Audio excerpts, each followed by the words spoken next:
বিসমিল্লাহির রহমানির রহিম। ومن أحسن قولا ممن دعا إلى الله وعمل صالحا وقال إنني من المسلمين.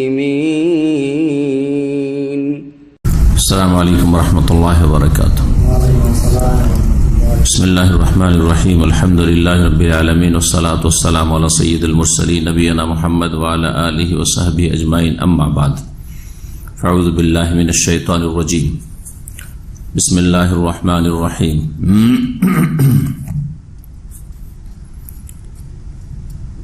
وما لكم ألا تنفقوا في سبيل الله ولله ميراث السماوات والأرض لا يستوي منكم من أنفق من قبل الفتح وقاتل أولئك أعظم درجة من الذين أنفقوا من بعد وقاتلوا وكلا وعد الله الحسنى والله بما تعملون خبير. আল্লাহ রাব্বুল আলামিনের যাবতীয় প্রশংসা যে আল্লাহ রাব্বুল আলামিন মানব জাতির সবচেয়ে শ্রেষ্ঠ মানুষ হিসাবে যাদেরকে মনোনীত করেছেন, বাছাই করেছেন, তারা হচ্ছেন আম্বিয়া রসুলগণ। আর তারপরে সবচেয়ে শ্রেষ্ঠ মানুষ হচ্ছেন আম্বিয়া এবং রসুলগণের সাথী সঙ্গী সহচরগণ।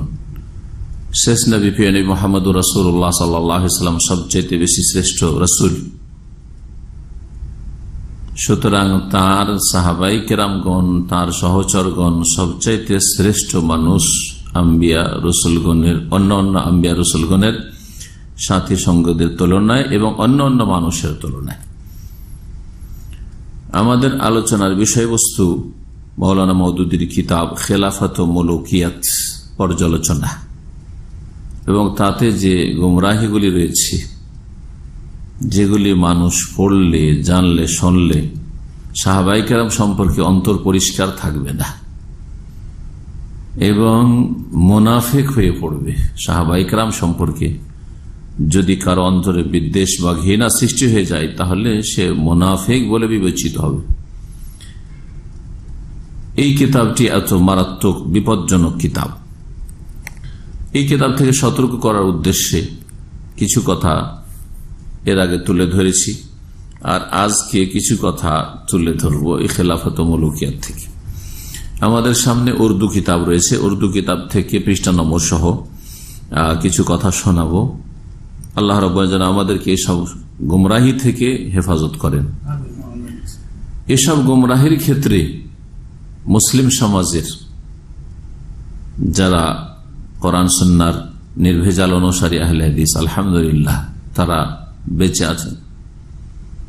এমনকি দেওবন্দিরা হানাফি সমাজের, তারাও সাহাবায়ে কেরামদের সম্পর্কে যতটা ইহতেরাম উচিত তাই তারা করে, তারা তাদের শ্রদ্ধা রাখে। এমনকি যারা বেরেলভি বড় শিরকি আকীদায় রয়েছে কবর মাজারের ক্ষেত্রে, তারাও সাহাবায়ে কেরাম সম্পর্কে যথাযথ শ্রদ্ধা সম্মান প্রদর্শন করে। সাহাবায়ে কেরামদের তাওহীন বা অবমাননা, মানহানি এরাও করে না। কিন্তু বড়ই দুঃখজনক যে মাওলানা মওদুদী তার কিতাবে এমন কিছু লিখেছেন যাতে দেওবন্দি, বেরেলভি কেউ এই রকমের ঘৃণা ছড়ায়নি সাহাবায়ে কেরামদের সম্পর্কে, আর কেউ এই রকমের খারাপ মন্তব্য করেনি, আর কেউ মানব জাতিকে বা মুসলিম সমাজকে গোমরাহ করেনি। এই মাওলানা মওদুদী কিতাব তার ভক্তদেরকে, জামাত ইসলামের ভাইদেরকে গোমরাহ করেছে এবং তারা মাঝে মাঝে এসব বিদ্বেষ প্রকাশ করে দেয়, তারা খারাপ মন্তব্য করে এবং তাদের শ্রদ্ধা বিষয়টি সাহাবায়ে কেরাম সম্পর্কে খুবই কম দেখা যায়। তাদের সাথে খুব কাছাকাছি মিলে দেখেছি যে তাদের মধ্যে সাহাবায়ে কেরামদের যে শ্রদ্ধা সেটা খুব কম দেখা যায়। নিছক যেন তারাও দুনিয়াদার ছিল, রাজনৈতিক লড়াই করেছে, ক্ষমতার লড়াই করেছে, এইভাবে তারা তুলে ধরে বা তুলে ধরেছে। মাওলানা মওদুদী নিজেই তুলে ধরেছেন যেন সাহাবায়ে কেরাম বিশেষ করে ওসমান রাদিয়াল্লাহু তাআলা থেকে শুরু করে মুআবিয়া রাদিয়াল্লাহু তাআলা আর সাহাবায়ে কেরামরা যেন একটা ক্ষমতার লড়াই ছিল, আর ক্ষমতাকে টিকিয়ে রাখার জন্য এসব করেছেন, এইরকম চিত্র তুলে ধরেছে আর মুসলিম সমাজকে গুমরাহ করেছে। আল্লাহ রাব্বুল আলামিন এই গুমরাহি থেকে যেন সমস্ত মুসলিমদের হেফাজত করেন।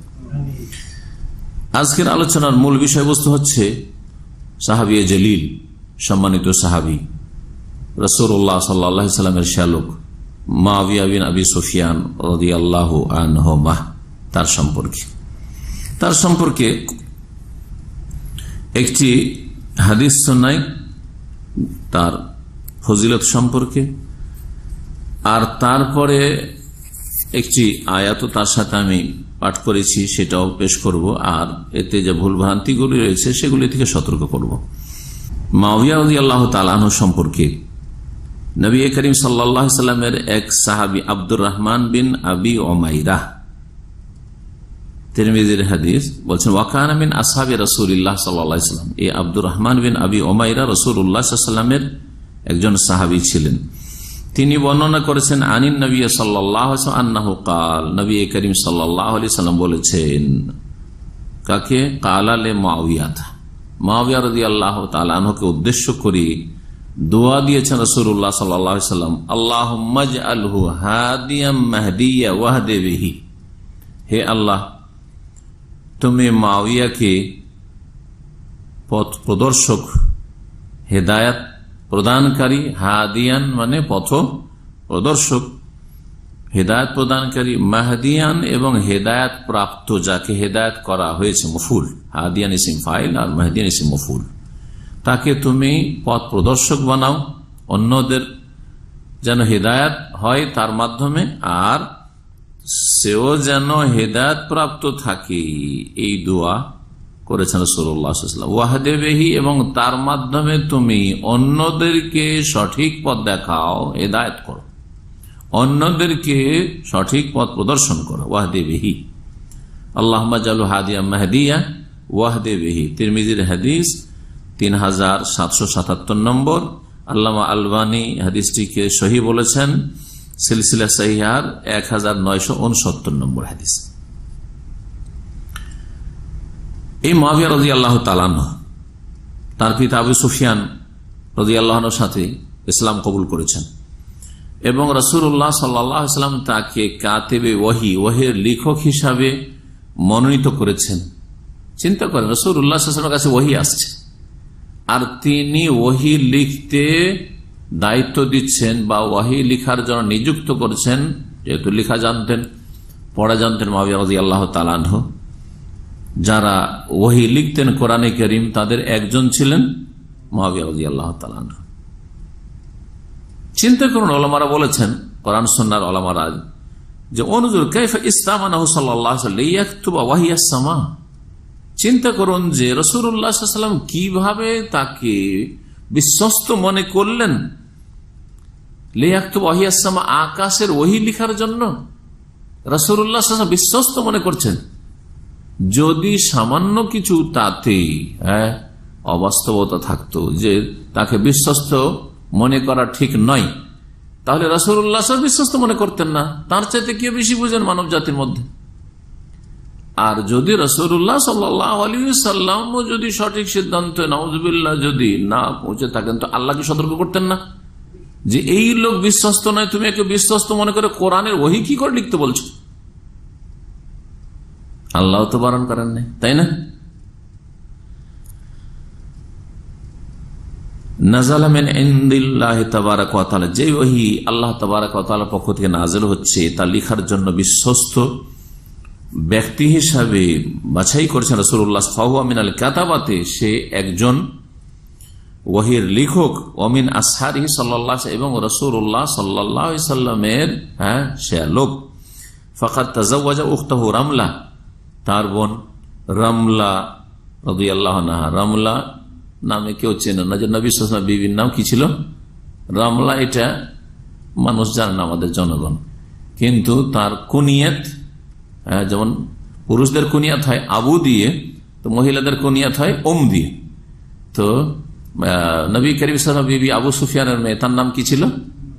উম্মে না, উম্মে হাবিবা, উম্মে হাবিবা। উম্মে হাবিবার নাম ছিল রামলা বিনতে আবি সুফিয়ান। ওলামারা বলেছে ফাহুয়া খালুনা। সুতরাং যখন নবী করিম সাল্লাল্লাহু আলাইহি ওয়াসাল্লামের বিবিগণ আমাদের মাতা, ঠিক না?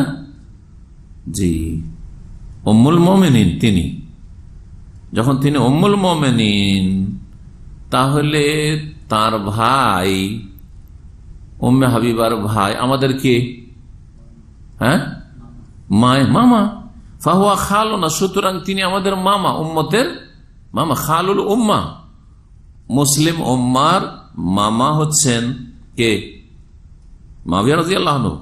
ওয়া খালু কুল্লি মুমিন, প্রত্যেক মুমিনের কিয়ামত পর্যন্ত যে কেউ মুমিন মুসলিম হয়ে আসবে এই উম্মতের প্রত্যেক মুমিনের মামা এই মুআবিয়া রাদিয়াল্লাহু ইলা আন ইয়ারসাল্লাহুল আরদ ওয়া মান আলাইহা, যতদিন পর্যন্ত পৃথিবী ধ্বংস না হবে, একমাত্র আল্লাহ মালিক থাকবেন, আর কেউ পৃথিবী থাকবে না। এই হচ্ছে মুআবিয়া রাদিয়াল্লাহু আনহু সম্পর্কে সংক্ষিপ্ত কথা, তার পুরো জীবনী বলছি না। কোরআন কারীমের একটি আয়াত সূরা হাদীদ আয়াত নম্বর 10, সেটা শুনে আল্লাহ রাব্বুল আলামিন প্রথম উৎসাহিত করেছেন যে তোমরা আল্লাহর রাস্তায় কেন খরচ করবে না, কি হয়েছে তোমাদের? ওয়া মালাকুম আল্লা তুনফিকু ফি সাবিলিল্লাহ ওয়ালিল্লাহি মিরাসুস সামাওয়াতি ওয়াল, আকাশ জমিনের মালিক হ্যাঁ তো আল্লাহ রাব্বুল আলামিন। তারপরে মহান আল্লাহ বলছেন লা ইয়াস্তাউই মিনকুম মান আনফাকা মিন ক্বাবলিল ফাতহি ওয়া কাতাল, যারা মক্কা বিজয়ের পূর্বে আল্লাহর রাস্তায় খরচ করেছে তারা এবং অন্যরা যারা পরে খরচ করেছে, মক্কা বিজয়ের পরে ইসলাম গ্রহণ করেছে আর আল্লাহ রাস্তায় কি করেছে? ব্যয় করেছে, জি, জান মাল ব্যয় করেছে, তারা কি সমান হতে পারে? দুই দল সমান হতে পারে না। উলাইকা আযামু দারাজাতাম মিনাল্লাযিনা আনফাকু মিন বাদু, বলছে যারা মক্কা বিজয়ের আগে থেকে ইসলামের জন্য খরচ করেছে, ব্যয় করেছে, তারা মর্যাদার দিক থেকে অনেক উঁচা, কাদের তুলনায়? মিনাল্লাযিনা আনফাকু বাদু, যারা পরে আল্লাহ রাস্তায় ব্যয় করেছে এবং তারা ওয়াকাতালু, সশস্ত্র জিহাদও করেছে নবী করিম সাল্লাল্লাহু আলাইহি ওয়াসাল্লামের সাথে থেকে। মক্কা বিজয়ের আগে করেছেন অনেক সাহাবায়ে কেরাম, অনেক সাহাবাকে মক্কা বিজয়ের পরে হুনাইনে শরীক হয়েছেন, হুনাইনের জিহাদে, তারপরে আপনার শরীক হয়েছেন কিসে? তায়েফের যুদ্ধে, এইসব জিহাদে শরীক হয়েছেন। তারপরে কি বলছেন এইটুকু আমি শুনাতে চাইছি। আল্লাহ বলছেন ওয়া কুল্লাহু ওয়াদাল্লাহুল হুসনা, আল্লাহ প্রত্যেকের সাথে জান্নাতের ওয়াদা করেছেন। আল হুসনা মানে জান্নাত, লিল্লাযিনা আহসানু, যারা সৎকর্মশীল, আল হুসনা তাদের জন্য, আল হুসনা জান্নাতের একটি নাম, জান্নাত রয়েছে, ওয়া জিয়াদা, জান্নাতে তাদের জন্য বোনাস ফাও রয়েছে, সেটা হচ্ছে আল্লাহর দর্শন, আল্লাহর সাক্ষাৎ ওখানে। তো ওখানে হুসনা মানে জান্নাত, এখানেও ওয়াকুল্লাহু ওয়াদাল্লাহুল হুসনা, প্রত্যেকের সাথে, অর্থাৎ সাহাবায়ে কেরামদের প্রত্যেকের সাথে, যারা মক্কা বিজয়ের আগে ইসলাম গ্রহণ করেছে আর খরচ করেছে, জিহাদ করেছে, আর যারা মক্কা বিজয়ের পরে ইসলাম গ্রহণ করেছে আর খরচ করেছে, জিহাদ করেছে, সকলের সাথে আল্লাহ কিসের ওয়াদা করেছেন? জান্নাতের ওয়াদা করেছেন। তো মুআবিয়া রাদিয়াল্লাহু আনহু জান্নাতি কিনা? হ্যাঁ, জি, এই আয়াত প্রমাণ করে। এবং এরকম যারাই মক্কা বিজয়ের পরে ইসলাম গ্রহণ করেছে তারা সকলেই জান্নাতি, ওয়া কুল্লাহু ওয়াদাল্লাহুল হুসনা। এখন খেলাফত মুলুকিয়াতে মুআবিয়া রাদিয়াল্লাহু আনহু সম্পর্কে যেসব জায়গায় বেয়াদবি করা হয়েছে এবং মিথ্যা, মওযু, জাল, যঈফ রিওয়ায়াতের উপর আস্থা করে সেসবকে এখানে তুলে ধরা হয়েছে আর তার উপর দোষ চাপানো হয়েছে, তার উপর অপবাদ দেওয়া হয়েছে এবং তার সম্পর্কে অবিচার করা হয়েছে, বাড়াবাড়ি করা হয়েছে এবং এইসব দিয়ে ঘৃণা ছড়ানো হয়েছে আর মানহানি করেছেন মাওলানা মওদুদী সাহাবী জলিল মুআবিয়া রাদিয়াল্লাহু তাআলা আনহু। পৃষ্ঠা নম্বর 90, পৃষ্ঠাগুলো প্রথম বলে দিই, অনেক জায়গায় বেয়াদবি রয়েছে, সবগুলি হয়তো আলোচনা করতে পারবো না, সেজন্য পৃষ্ঠা নম্বর 90, তারপরে 125, 126, 134, 148, 150, 153, 160, 163, 173, 164, 165, 174, 175, 176, 177, 178, 179, এতগুলি পৃষ্ঠাতে মুআবিয়া রাদিয়াল্লাহু আনহু সম্পর্কে এমন এমন কথা লিখেছেন মাওলানা মওদুদী যে সেগুলি কথা মুখে উচ্চারণ করা এবং মানুষের কাছে প্রকাশ করা, কারণ সেগুলি যদি বিশ্বাস করে নেই অথবা যদি একটু সন্দেহ হয়ে যায় হতে পারে এগুলো, তাহলে ঘৃণা জন্মে যাবে। আর একজন মুসলিমের অন্তরে যদি সাহাবায়ে কেরাম সম্পর্কে ঘৃণা জন্মে যায়, সেটা সূরা হাশরের আয়াতের খেলাফ এবং সেটা হচ্ছে মুনাফিকি। আল্লাহ দোয়া শিখিয়েছেন স্বয়ং 7 আসমানের উপর থেকে, লৌহে মাহফুজ থেকে, ওয়াল্লাযীনা জাউ মিন বা'দিহিম, যারা পরবর্তীতে আসবে, তারা আগের এই উম্মতের লোকদের জন্য, মুমিন মুমিনাতের জন্য দোয়া করবে। কি দোয়া? ইয়াকুলুনা, তারা বলবে রব্বানা ইগফির লানা, আল্লাহ আমাদেরকে ক্ষমা করে দাও, মাফ করে দাও। ওয়া লিইখওয়ানিনা আল্লাযীনা সাবাকুনা বিল ঈমান, আর আমাদের ওই সব ভাইদেরকে ক্ষমা করে দাও যারা আমাদের পূর্বে ঈমান নিয়ে চলে গেছে, ঈমানের সাথে চলে গেছে। ওয়ালা তাজাল ফি কুলুবিনা গিল, একটু ক্ষমা চাইলেন তাদের জন্য। তাদের দোষগুলি প্রচার করবেন, তাদের জন্য কি করবেন? আর তাদের দোষ তিলকে তাল করবেন বা মিথ্যা কথাকে ছড়াবেন, এটা আরো অপরাধ। ওয়ালা তাজাল ফি কুলুবিনা গিল্লান, আর আরেকটি দোয়া হচ্ছে যে আল্লাহ আমাদের অন্তরে কোন রকমের বিদ্বেষ, কালিমা, ঘৃণা রেখে দিও না। লিল্লাযিনা আমানু, মুমিনদের ক্ষেত্রে। আর প্রথম সারির মুমিন সাহাবায়ে কেরামগণ, মুহাজিরিন, আনসার। ওয়ালা তাজাল ফি কুলুবিনা গিল্লাল লিল্লাযিনা আমানু রব্বানা ইন্নাকা রাউফুর রাহিম। সাহাবায়ে কেরামের ফজিলত আর বলার প্রয়োজন নাই। এই সব জায়গাগুলোতে এমন এমন কথা বলেছে যে আল্লাহ হেফাজত করেন যারা দুনিয়াতে বেঁচে আছে তাদের এইসব গুমরাহি থেকে, আর যারা এসব গুমরাহি নিয়ে দুনিয়া থেকে চলে গেছে আল্লাহ রাব্বুল আলামিন যে তাদের সাথে কি মামলাত করবেন আল্লাহ ভালো জানেন। তবে তারা মুমিন মুসলিম হিসাবে তাদের মাগফিরাতেরই আশা রাখবো রাব্বুল আলামিনের কাছে। বলছেন পৃষ্ঠা 90 যে লোগों ने उनको मशवरा दिया, मुआविया रजी अल्लाह ताला के लोकेरा परामर्श दिल कि जिस तरह हजरत मुआविया लोगों को बेतहाशा इनामात और अतिया दे देकर अपना साथी बना रहे हैं, आप भी बैतुल माल का मुंह खोलें। এই পরামর্শটা আলী রাদিয়াল্লাহু তাআলা আনহুকে, আলী রাদিয়াল্লাহু তাআলা আনহুকে পরামর্শ দিল লোকেরা, খলিফা রাশেদ, চতুর্থ খলিফা, যে আপনি টাকা পয়সা খরচ করে আপনার পক্ষে কেন লোক তৈরি করেন না। যেমন মুআবিয়া রাদিয়াল্লাহু আনহু পয়সা খরচ করে করে নিজের পক্ষে লোক টানছে, তার মানে মুআবিয়া রাদিয়াল্লাহু আনহু পয়সা দিয়ে মানুষকে খরিদ করতেন। আর সাহাবায়ে কেরাম তাবেঈনরা এত দুর্বল মানে নাউজুবিল্লাহ ছিলেন মাওলানা মওদুদীর কাছে যে পয়সাতে বিক্রি হয়ে যেতেন। চিন্তা করেন আপনি সাহাবায়ে কেরামের কেমন তৌহিন আর কেমন অবমাননা আর কি ধরনের বেয়াদবি তাদের শানে করছে। আপনি বাইতুল মাল কা মুখ খেলে, বাইতুল মালের টাকা, আপনার টাকা বাইতুল মালের টাকা দেন আর এদেরকে খরিদ করেন। আর রুপিয়া বাহাকার আপনা হামি পয়দা করে, টাকা পয়সা দিয়ে আপনার সহযোগী, আপনার ভক্ত তৈরি করেন এদেরকে। मगर उन्होंने ये कहकर ऐसा करने से इनकार कर दिया। अली रजी अल्लाह ताला एक কথা বলে অস্বীকার করলেন कि क्या तुम चाहते हो कि मैं नारवा तरीकों से कामयाबी हासिल करूं, कि তোমরা চাইছো যে আমি অবৈধ পন্থায় আমি সফলতা লাভ করব, আমি শক্তিশালী হব। মুআবিয়া শক্তিশালী হয়ে যাচ্ছেন, নাজায়েজ কাজ করে আমি নাজায়েজ কাজ করব, এসব কথা আছে কোন কিতাবে? অবাক শাহরুন নাহজুল বালাগা, নাহজুল বালাগা রাফেজি শিয়া লিখা কিতাব। এইগুলির রেফারেন্স দিয়ে যদি মওদুদী মুআবিয়া রাদিয়াল্লাহু আনহুর উপর যদি এত কাদা ছোড়েন আর এই রকমের যদি বেয়াদবি করেন আর জুলম করেন, বাড়াবাড়ি করেন, তো আল্লাহ জানে যে আল্লাহ রাব্বুল আলামিন কি করবেন। আল্লাহ আমাদের হেফাজত করেন। 125 পৃষ্ঠা দেখি বলছেন এখানে যে মুআবিয়া রাদিয়াল্লাহু তাআলা আনহু শাম দেশের গভর্নর ছিলেন। তো মুআবিয়া বিন সুফিয়ান গভর্নর হিসাবে ওসমান রাদিয়াল্লাহু তাআলা রক্তের দাবি করা শুরু করলেন যে কিসাস নিতে হবে, এটা তার অধিকার না। তিনি আত্মীয় হিসাবে যদি বলতেন ঠিক ছিল, কিন্তু গভর্নর হিসাবে তার খলিফার কাছে এই দাবি করার কি অধিকার আছে? এসব বিচার করছেন, হ্যাঁ, নিজে বিচারক হয়ে বলছেন মওদুদি। এ বলতে বলছেন যে यानी हजरत माविया का इससे बदरजहा ज्यादा गैर आईनी तर्ज अमल दूसरे फरीक यानी हजरत माविया का था।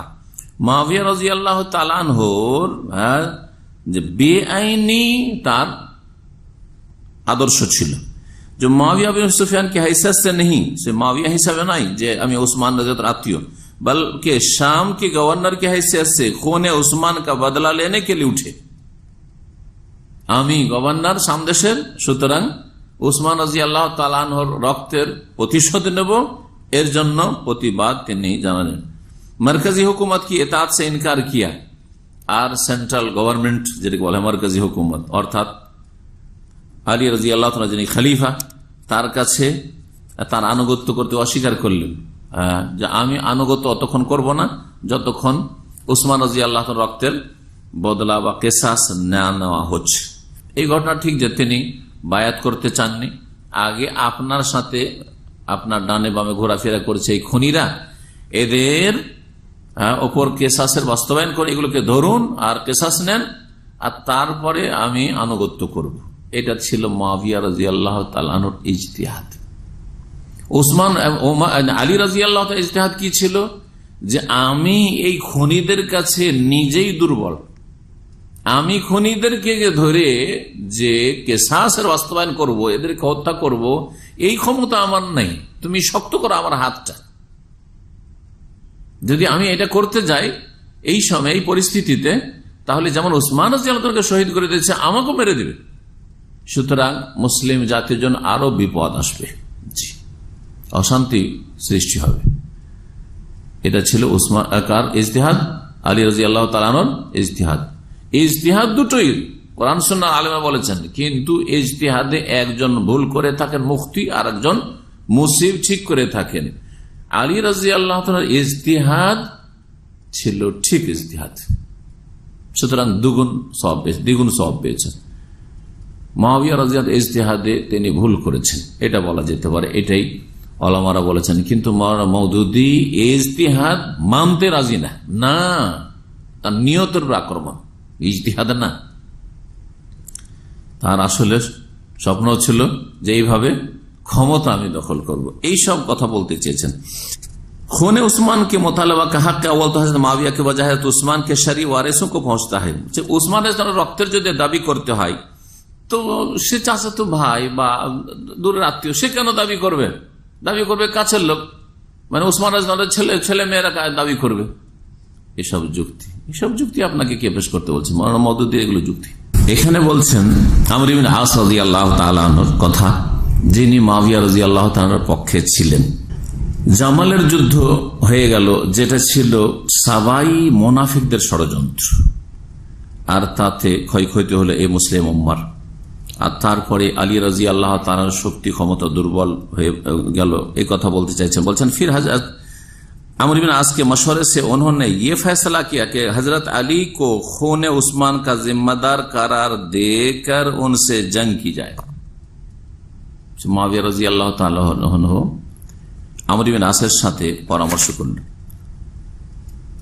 জঙ্গে জামালের যুদ্ধের পরে, যে আলী রাদিয়াল্লাহু তাআলা আনহুকে দোষী সাব্যস্ত করা হোক, যে সে নিজে উসমান রাদিয়াল্লাহু তাআলা আনহুর খুনের আসামি, ষড়যন্ত্র যেন করছে। दोनों हजरत को यकीन था कि जंग जमल के बाद अब हजरत अली की फौज पूरी तरह मुत्तहिद होकर उनके झंडे तले ना लड़ सकेगी। জামালের যুদ্ধের পরে ভালো তাদের বিশ্বাস ছিল যে আলী রাদিয়াল্লাহু তাআলা আনহুর সাথে যারা সেনাবাহিনী রয়েছে বা মুজাহিদিন রয়েছে, তারা আর লড়াই করতে পারবে না ওইভাবে মুআবিয়া রাদিয়াল্লাহু তাআলার বিরুদ্ধে।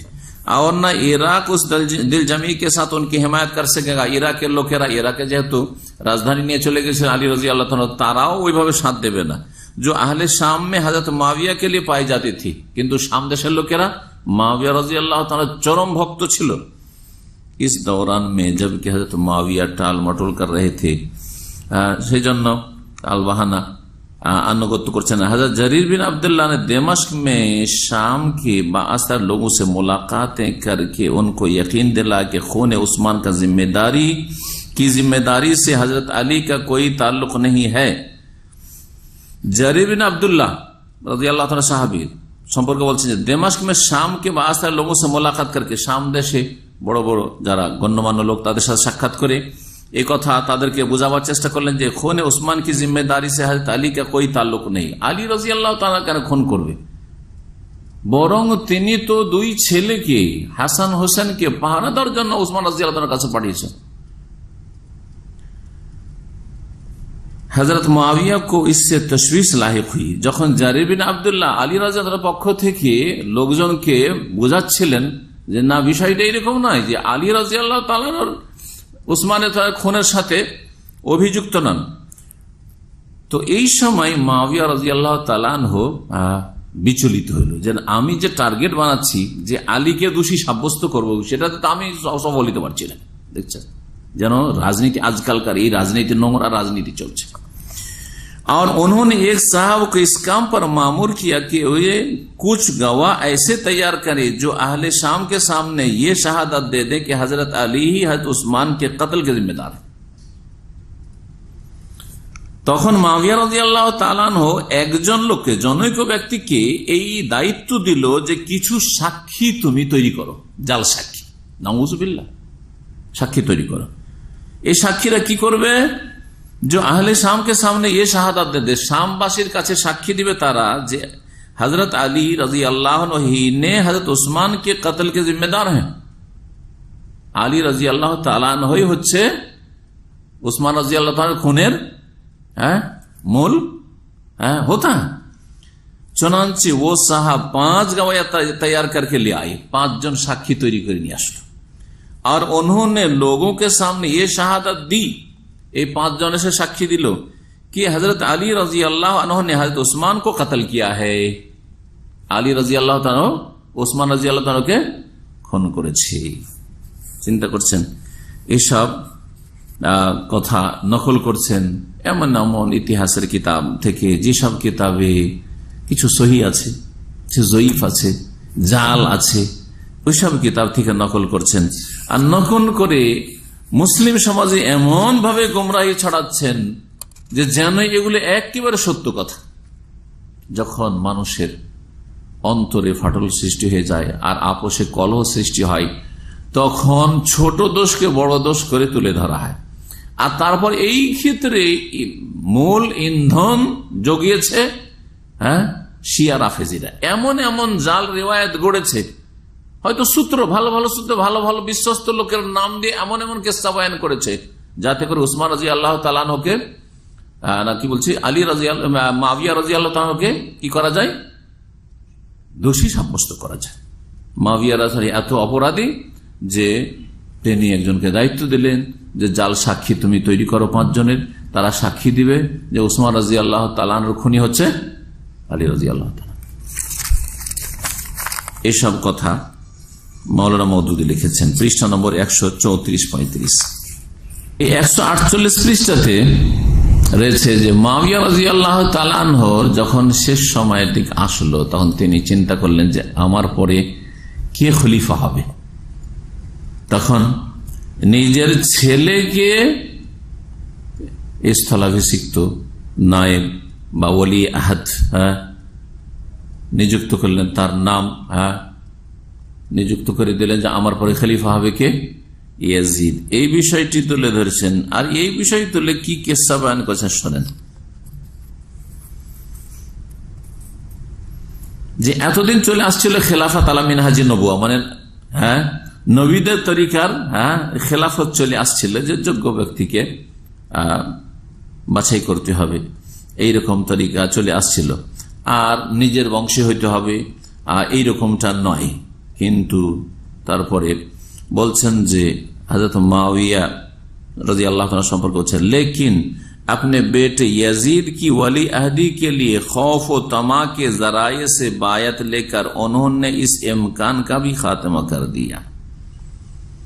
নিজের ছেলে ইয়াজিদের জন্য জীবদ্দশায় বায়াত নেওয়া শুরু করলেন বিভিন্ন শহরে শহরে, হয় ভয় দেখিয়ে যে আমার ছেলেকে খলিফা মানো, বায়াত করো, আর না হলে তোমাদের এই ক্ষতি হবে, আর না হলে লোভ লালসা দিক দিয়ে, লোভ লালসা টোপ দিয়ে এইরকম করে অন্য সম্ভাবনা আর কেউ যেন খলিফা না হইতে পারে, একেবারে এই রাস্তা দিলেন বন্ধ করে। ইস তজবিজ কি ইবতিদা হযরত মুগীরা বিন শুবা কি তরফ সে হুই।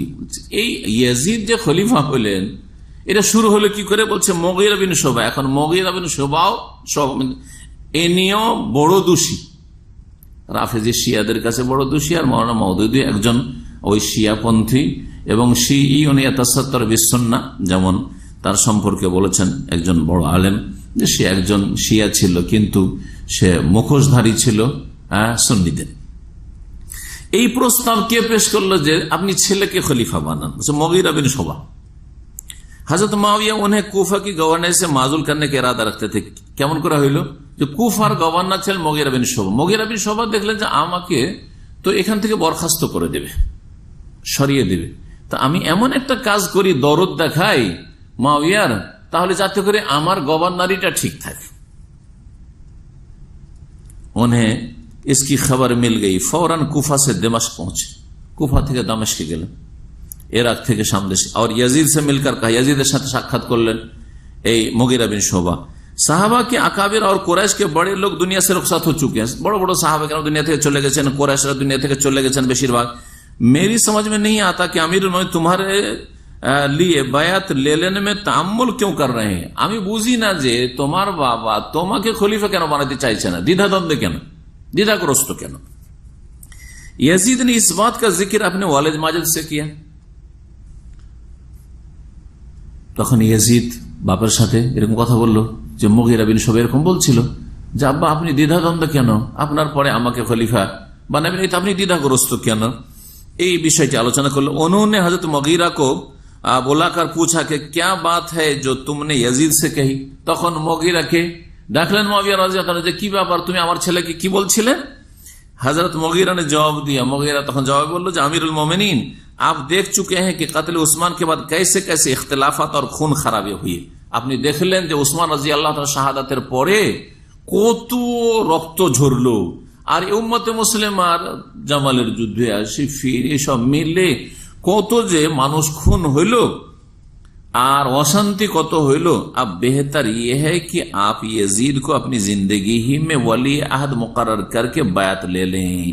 এখন ভালো হবে যে আপনি यजीदকে আপনার নায়েব খলিফা স্থলাভিষিক্ত বানিয়ে অগ্রিম বায়াত লোকের সাথে নিয়ে নেন, তাকে अगर आपको कुछ हो जाए तो इख्तिलाफ बर्फा ना हो। হঠাৎ করে যদি আপনার ইন্তেকাল হয়ে যায় তাহলে আপোষে মুসলিম জাতির ইখতিলাফ শুরু না হয়, আমার ওই সেই লড়াই আর মারামারি না শুরু হয়ে যায়, ফিতনা না শুরু হয়। তো এইভাবে ইয়াজিদকে খলিফার জন্য বায়াত যে বদ্দশাই নিলেন, এসব কথা বর্ণনা করে মানুষের মধ্যে ঘৃণা ছড়ানো হচ্ছে। এই বিষয়টি ঠিক যে মুআবিয়া রাদিয়াল্লাহু তাআলা আনহু, মুআবিয়া রাদিয়াল্লাহু তাআলা নিজের ছেলেকে যে তার স্থলাভিষিক্ত বানালেন, এই ক্ষেত্রে এই বিষয়টা তিনি চিন্তা করেছেন। 20 বছর তিনি খেলাফত করেছেন মুআবিয়া রাদিয়াল্লাহু তাআলা। এই 20 বছর ছিল শান্তির যুগ। তার আগে উসমান রাদিয়াল্লাহু তাআলা শহীদ হওয়ার পর থেকে যে প্রায় কাছাকাছি 5 বছর, 4.5 বছর আলী রাদিয়াল্লাহু তাআলা আর 6 মাস হাসান রাদিয়াল্লাহু আনহু, এই সময়টা যে অশান্তি আর মারামারি আর কত যে রক্ত ঝরলো মুসলিম সমাজের, আর বিশেষ করে অনেক সাহাবাই কেরামদের, তাবেঈনদের, এইসব যেন আগামীতে না হয়, হওয়ার আশঙ্কা যদি অন্য কাউকে দিয়ে বিশ্বাস তিনি করতে পারছিলেন না, এই বিষয়টা ঠিক আছে। কিন্তু এটা তুলে ধরে যেন দোষারোপ করা যে হে মুআবিয়া আপনি আপনার ছেলেকে কেন খলিফা বানালেন। নবী করিম সাল্লাল্লাহু আলাইহি ওয়াসাল্লাম বলেছেন যে আমার উম্মতে খেলাফত আলা মিনহাজুন নবুওয়াত 30 বছর থাকবে, সুম্মা ইয়াকুনু মুলকান, তারপরে রাজত্ব থাকবে। তো নবী করিম সাল্লাল্লাহু আলাইহি ওয়াসাল্লাম রাজত্বের কথা বলেছেন, আর রাজত্ব হবে, আর শরীয়তে খেলাফত আলা মিনহাজুন নবুওয়াত যদি খেলাফত চলে সবচেয়ে ভালো। কিন্তু খেলাফত ছাড়াও বলা হয়েছে যে মুআবিয়া রাদিয়াল্লাহু তাআলা আনহুর যে রাজত্বের জামানাটা সেটা সবচেয়ে ভালো জামানা। আর তিনি চাইছিলেন যে এরপরে যেন আবার অশান্তি না শুরু হয়ে যায়, সেই জন্য তিনি ছেলেকে তার স্থলাভিষিক্ত নিযুক্ত করেছেন। কিন্তু এমন ভাবে তুলে ধরেছেন যেন এতে মুআবিয়া রাদিয়াল্লাহু তাআলা আনহু বড় দোষী, আর তার সম্পর্কে মানুষের মধ্যে যেন ঘৃণা ছড়ে। 150 পৃষ্ঠায়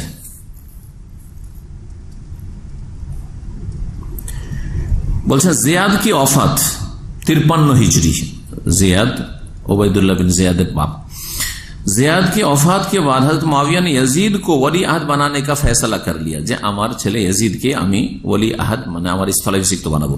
और बास लोगों की राय हमवार करने की कोशिश शुरू कर दिया। और তারপরে যারা প্রভাবশালী লোক তাদের মতামত নিজের পক্ষে নেওয়ার চেষ্টা করলেন যাতে করে আপোষে আবার কলহ না शुरू হয়। इस सिलसिले में उन्होंने हजरत अब्दुल्लाह बिन उमर को 1 लाख दिरहम भेजे और यजीद की बैअत के लिए राजी करना चाहा। 1 লক্ষ दिरहम পাঠালেন কার কাছে? আব্দুল্লাহ বিন উমর রাদিয়াল্লাহু আনহুর কাছে। और यजीद की बैअत के लिए राजी करना चाहिए, যে यजीদের बैअत নিচ্ছি আমার পরে খলিফা হবে, আপনি এতে রাজি হয়ে যান। তখন বেঁচে ছিলেন উমর রাদিয়াল্লাহু আনহুর ছেলে প্রখ্যাত সাহাবী আব্দুল্লাহ বিন उमर রাদিয়াল্লাহু আনহু। उन्होंने कहा अच्छा ये रुपया इस मकसद के लिए भेजा गया है तो फिर तो मेरा दिन मेरे लिए बड़ा ही सस्ता हो गया। এই উদ্দেশ্যে যদি 1 লক্ষ টাকা আমার কাছে পাঠানো হয় তাহলে আমার দিন ইসলাম তাহলে আমার কাছে বড়ই সস্তা হয়ে গেছে যে আমি 1 লাখ দিরহামে আমার ধর্ম বিক্রি করে দিলাম, দিন বিক্রি করে দিলাম।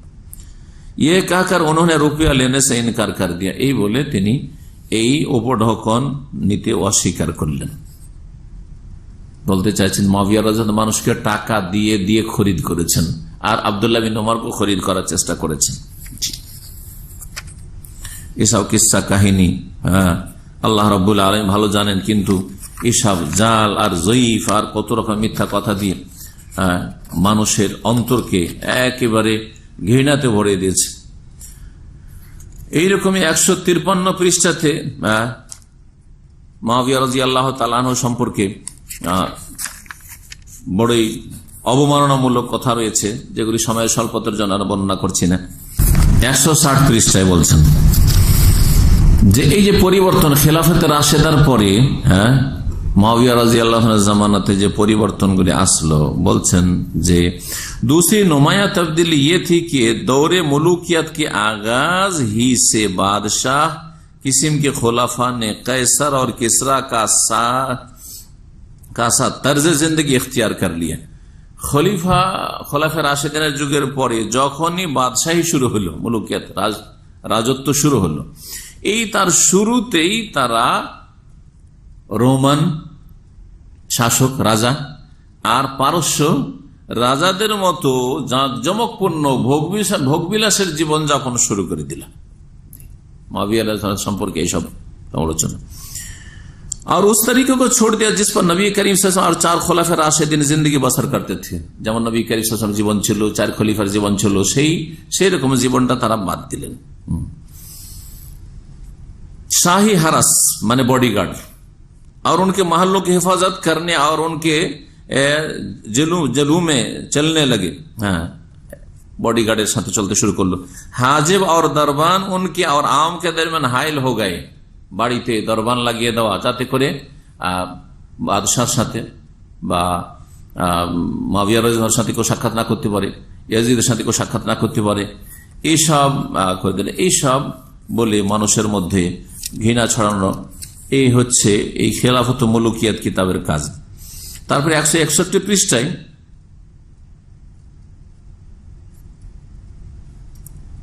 বলছেন लेकिन मुलूकियत का दौर शुरू होते ही इस नमूने को छोड़कर रोम और ईरान के बादशाहों का नमूना इख्तियार कर लिया गया और इस तब्दीली का इब्तिदा हजरत मुआविया के जमाने में हो चुकी थी। मुआविया जमानाতেই এরকম ভোগবিলাসী জীবন শুরু হয়ে গেছে। बाद में ये बराबर बढ़ती ही चलेगी, তারপর এই ভোগবিলাসী জীবন আর বৃদ্ধি পেতেই থাকলো। এই সব হচ্ছে সমালোচনা আর মানহানিকর কথা মওলানা মওদুদীর মুআবিয়া রাদিয়াল্লাহু তাআলা আনহু সম্পর্কে। 173 বলছেন যে যখন রাজতন্ত্র শুরু হলো মুআবিয়া রাদিয়াল্লাহু আনহু জামানায়, मगर जब मुलूकियत का दौर शुरू आया तो बादशाहों ने अपने मफाद, अपनी सियासी अगराद और खुसूसन अपनी हुकूमत के क़याम व बका के मामले में शरीयत की आयद की हुई किसी पाबंदी को तोड़ डालने और उसकी बांधी हुई किसी हद को फांद जाने में ताअम्मुल ना किया। রাজতন্ত্রের যুগ যখন আসলো তখন নিজের ফায়দা লুটার জন্য, তারপর নিজের রাজনৈতিক উদ্দেশ্য হাসিল করার জন্য আর নিজের গদিকে মজবুত করার জন্য शरीयत की आयद की हुई किसी पाबंदी को तोड़ डालने और उसकी बांधी हुई किसी हद को फांद जानने में कोई तामुल ना किया। शरीयतेর বিধি বিধান আর সীমানা এসব পার করার ক্ষেত্রে কোন রকমের কোন পরোয়া করলেন না, বেপরোয়া হয়ে যা ইচ্ছা তাই তারা করলেন। नौजुबिल्लाह।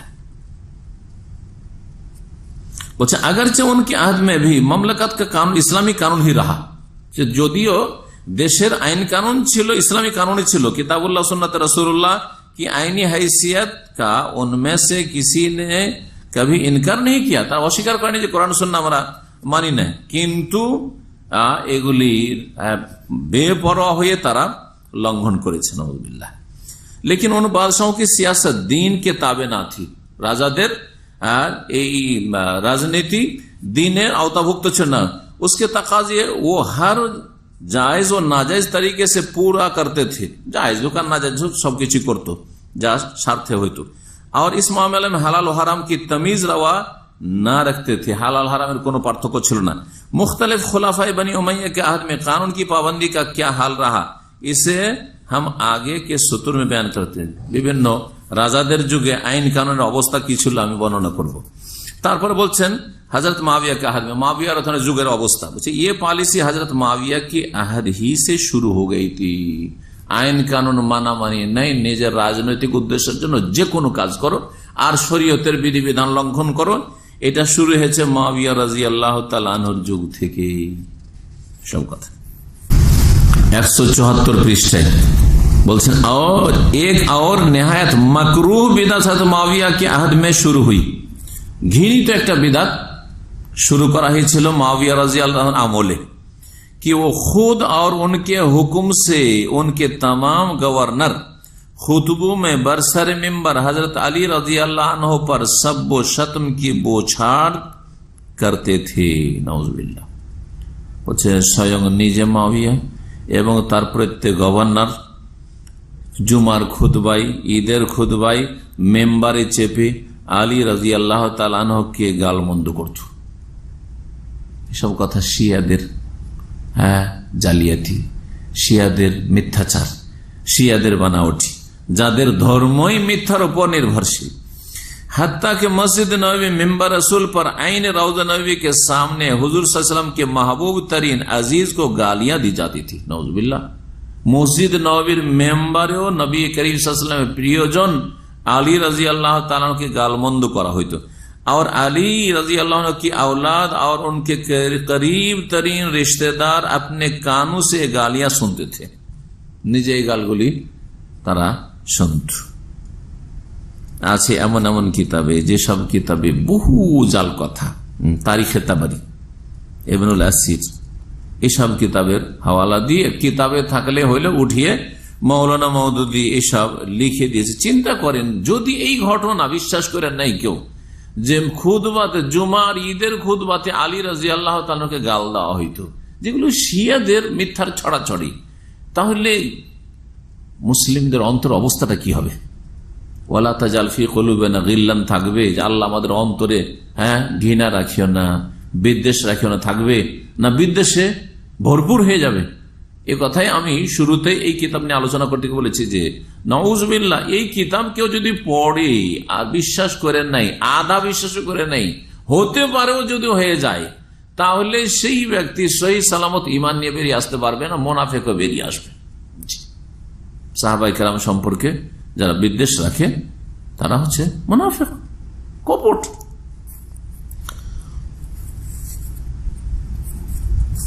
তারপরে গনিমতের ধন সম্পদ ভাগ বন্টনের ক্ষেত্রে বেপরোয়া হয় নাকি ভাগ বন্টন করেছে।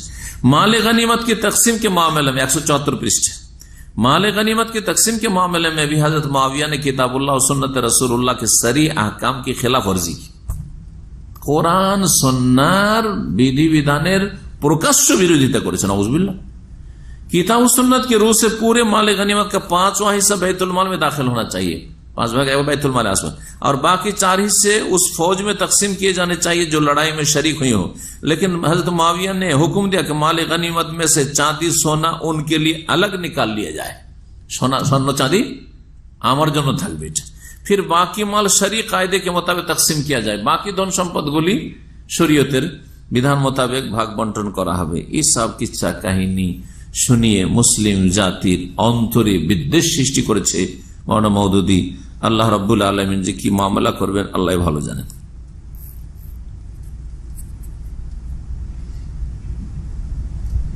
তারপরে মুআবিয়া রাদিয়াল্লাহু তাআলার উপর আরেকটা দোষ চাপানো হয়েছে যে তার যতগুলি গভর্নর জুলুম অত্যাচার করত তার কোনো বিচার তিনি করতেন না। জি, ফুল স্বাধীনতা দিয়ে দিয়েছিলেন। এই 175 পৃষ্ঠায় এইসব কথা রয়েছে। এই ধরনের কথা আরো অনেক রয়েছে। আল্লাহ রাব্বুল আলামিন এসব হেফাজত বলছেন হযরত মুআবিয়া ने अपने गवर्नरों को कानून से बालातर करार दिया। মুআবিয়া রাদিয়াল্লাহু তার গভর্নর যারা ছিল তাদেরকে বলে যে তোমরা আইনের আওতাভুক্ত না, মানে তোমাদের উপর কোনো বিচার চলবে না।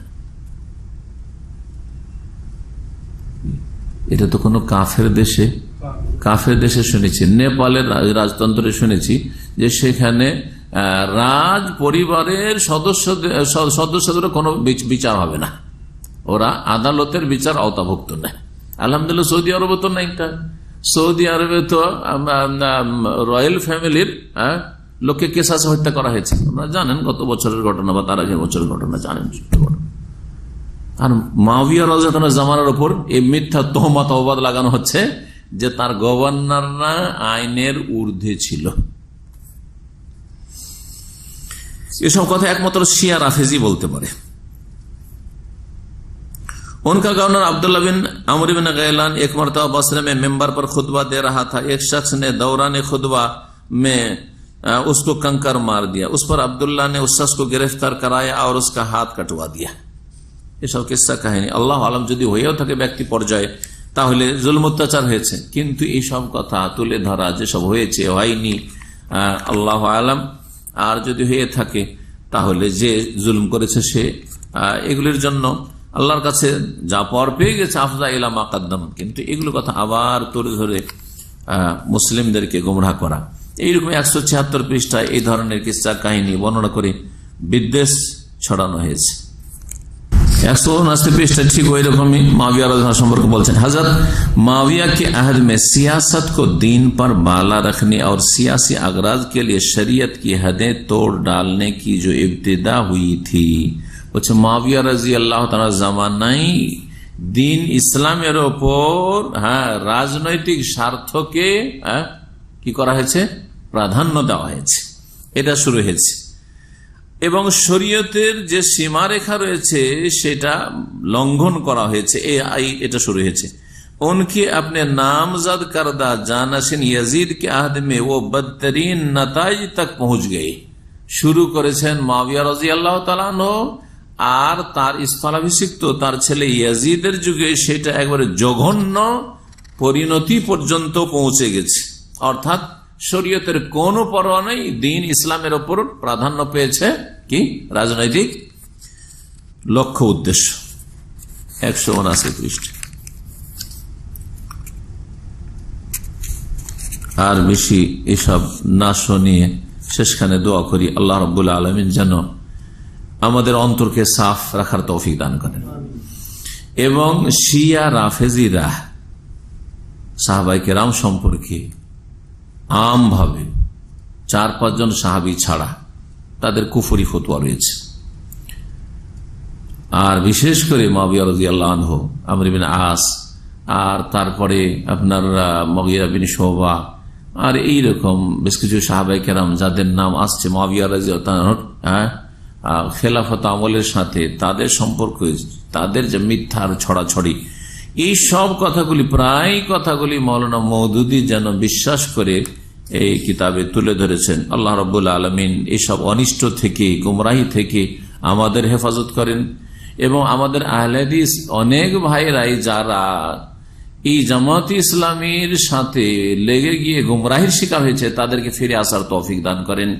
এবং অন্যান্য ভাইরা যারা সাদা সিধা মানুষ, দাঁড়ায়, ইসলাম শক্তিশালী হবে হয়তো জামাত ইসলামের মাধ্যমে। এইরকম ভুল বুঝে এই জামাত ইসলামের গুমরাহ দলের সাথে যারা জড়িয়ে গেছেন, আল্লাহ তাদেরকে যেন সুন্নতি দান করেন এবং ফিরে আসার তৌফিক দান করেন হেদায়েতের দিকে, সহিহ রাস্তার দিকে, কোরআন সুন্নাহর দিকে। এক দুটি কথা আর বলি মুআবিয়া রাদিয়াল্লাহু বিষয়টি এখন ছেড়ে দিয়ে সাহাবায়ে কেরাম সম্পর্কে, পুরো সাহাবায়ে কেরামদের সম্পর্কে মাওলানা মওদুদের একটি বিরূপ মন্তব্য 109 পৃষ্ঠায়। সাহাবায়ে কেরামদের সম্পর্কে বলতে গিয়ে বলছেন যে दूसरी एक इस्लामी तहरीक की सरबराही के लिए ये लोग मौजू भी ना हो सकते थे क्योंकि वो ईमान तो जरूर ले आए थे। সাহাবায়ে কেরামদের মধ্যে যারা মক্কা বিজয়ের পরে ইসলাম গ্রহণ করেছেন, সূরা হাদীদের আয়াত নম্বর 10 কি বললাম, আল্লাহ সকলের সাথে জান্নাতের ওয়াদা করেছেন। আর বলছেন যে এরা যারা পরে মুসলমান হয়েছে, বলছে যে এরা ইসলাম তো গ্রহণ করেছে, मगर नबी करीम सल्लल्लाहु अलैहि वसल्लम की सोहबत व तरबियत से उनको इतना फायदा उठाने का मौका नहीं मिला था। नबी करीम सल्लल्लाहु अलैहि वसल्लमेর সংসর্গ থেকে সেই রকমের প্রশিক্ষণ নেওয়ার আর উপকৃত হওয়ার সুযোগ সুবিধা হয়নি कि उनके जहन और सीरत व किरदार की पूरी कल्बे माहियत हो जाती, যে তাদের অবস্থা পরিবর্তন হইতো, তাদের জীবনে বিপ্লব ঘটতো। এই বলে সাহাবায়ে কেরাম সব বলতে চাইছেন যে তারা দ্রুত দুনিয়াদারিতে মেতে উঠেছেন। নাউযুবিল্লাহ। এইরকমই 110 পৃষ্ঠায় একজন সাহাবী হাকাম ইবনে আবিল আস, আমর ইবনে আল আস, এই হাকাম ইবনে আবিল আস আর একজন সাহাবী, এর সম্পর্কে এরকম অবমাননা করেছেন যা এখানে মাওলানা মওদুদ উল্লেখ করেছেন, যাকে সব কথা আর বেশি না তুলে আমার মনে হয় এখানে শেষ করে দেওয়া। আল্লাহ রাব্বুল আলামিন সব থেকে হেফাজত করেন আর আমাদেরকে সমস্ত গুমরাহিতে বেঁচে থাকার তৌফিক দান করেন। আল্লাহ রাব্বুল আলামিন এই সব কিতাবের শার থেকে, অনিষ্ট থেকে মুসলিম জাতিকে বাঁচিয়ে রাখেন এবং এইসব কিতাবকে জ্বালিয়ে দেওয়া আর মুসলিম সমাজে থেকে সরিয়ে দেওয়া, মুসলিমদের ঘর থেকে এগুলোকে পুড়িয়ে জ্বালিয়ে শেষ করে দেওয়া, এটা একটি ফরজ কাজ। আর এই জন্যই এই কিতাব আরব দেশগুলিতে, বিশেষ করে সৌদি আরবে নিষেধ আছে। সৌদি আরবে এই কিতাব নিয়ে আসা নিষেধ রয়েছে, খেলাফত ও মুলুকিয়াত। আল্লাহ রাব্বুল যেন এইসব শার থেকে বাঁচিয়ে রাখেন। সাল্লাল্লাহু আলাইহি ওয়া মুহাম্মদ ওয়া আলা আলিহি ওয়া সাহবিহি আজমাইন। ইয়া ইলাহাল কাউনি ইয়া আল মাওলাল আযীম ইয়া কারীমান মিনহু কুরআনুন কারীম।